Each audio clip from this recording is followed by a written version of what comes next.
years died behind closed doors. I am Bradley Manning.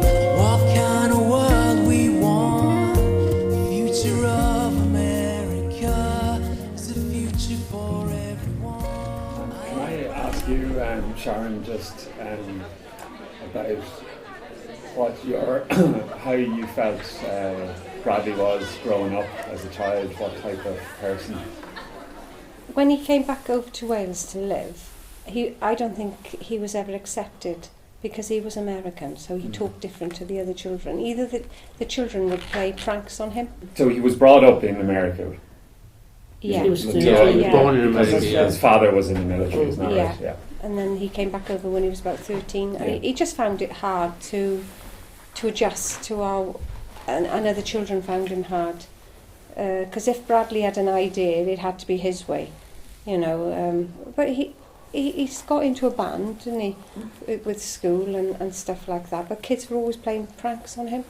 They were always... either they'd be his best friend, but, you know, it's like when you get a group of children go off and what have you, they'd think, oh, well, we'll pick on him, and it was always Bradley.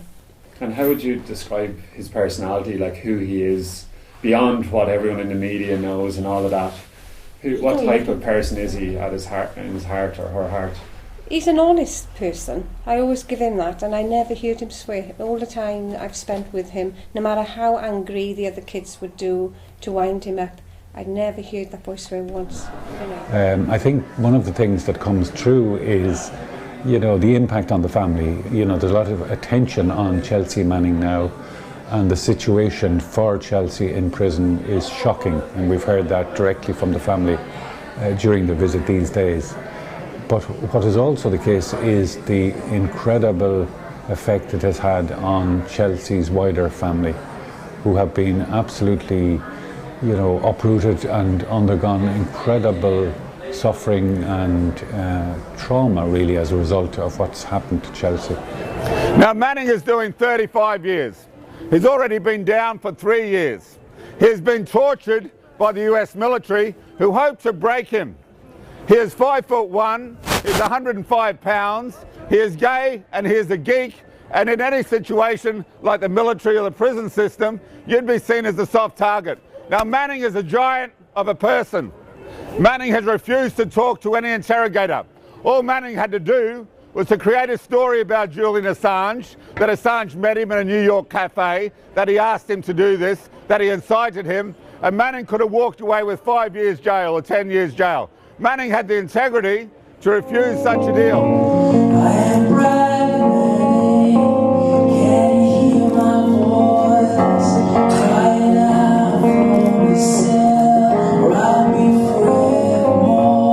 I am Bradley, 1,000 days to your trial, torture of tragedy, the murder of innocent lives. I am Bradley, and if you speak the truth, beware for what they do to me, they want you. Can you describe that video to anybody that might be listening or watching this interview? Well, I was shocked. I couldn't believe... I thought I was watching a movie. Light them all up. 202 traffic, 260s. Come on, fire! Hey, Roger. You know, something like Tom Cruise or Tom Hanks or something like that. I couldn't believe that this had actually happened and been covered up, and Bradley had seen this, and it wasn't until I saw that I thought I could understand why he did what he did, because I couldn't live with that on my conscience if I'd have seen that, and I had to live with that for the rest of my life, that they were killing innocent people and covering it up. What Bradley Manning did as as an ordinary person who was influenced by his upbringing to get to the stage where he saw a horrible crime being committed, and he said people need to know that this is being committed, and this crime is being committed in the name of war against terror, in the name of law and order, in the name of peace and democracy. It's absurd. That's what he spotted. And it was very interesting last night to hear that his maternal grandmother had a saying: if you can't tell the truth, then don't speak. And the one thing, like I said before, that's bothered me is that Bradley's been punished for releasing that, but whatever happened to those people in that did it? Whatever, were they ever punished?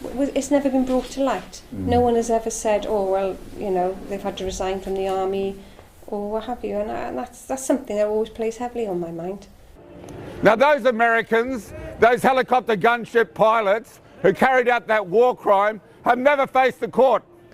Who they got in prison for 35 years is Private Manning, who exposed that war crime. So what this generation is asked to do is to remain timid, is to remain heavily sedated, and really to avert their gaze.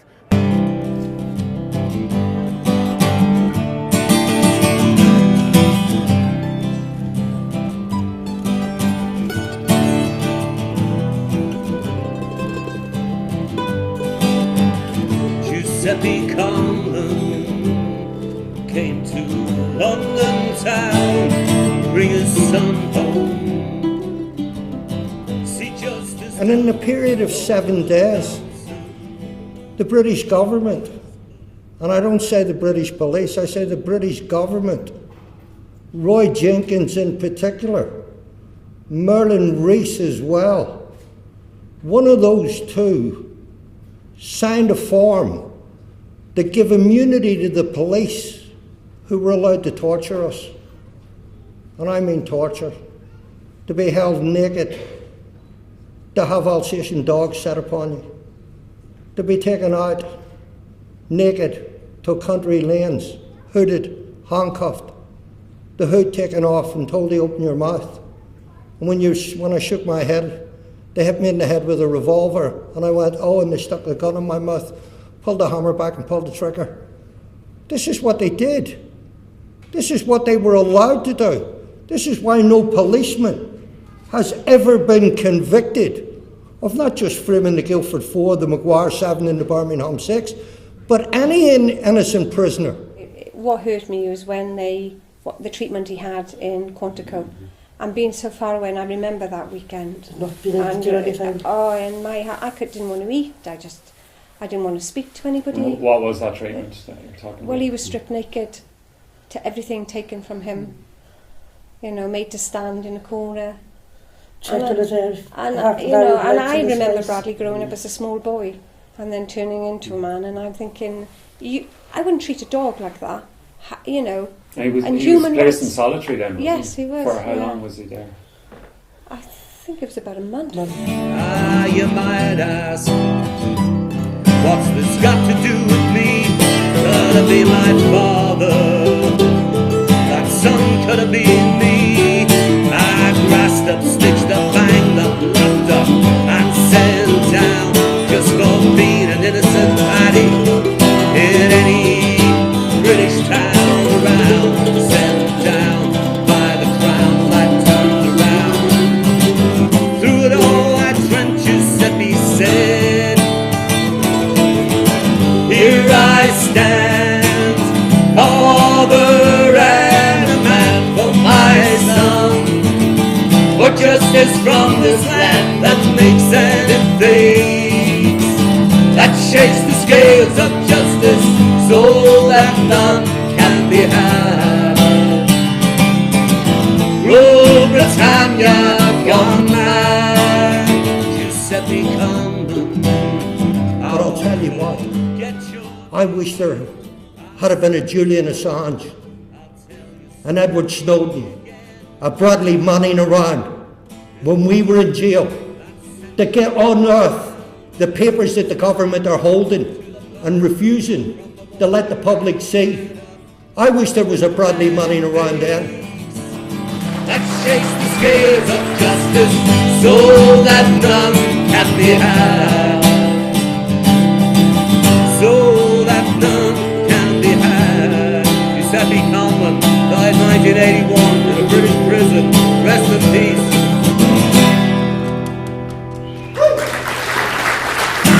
Thanks very much. Cheers. Thank you.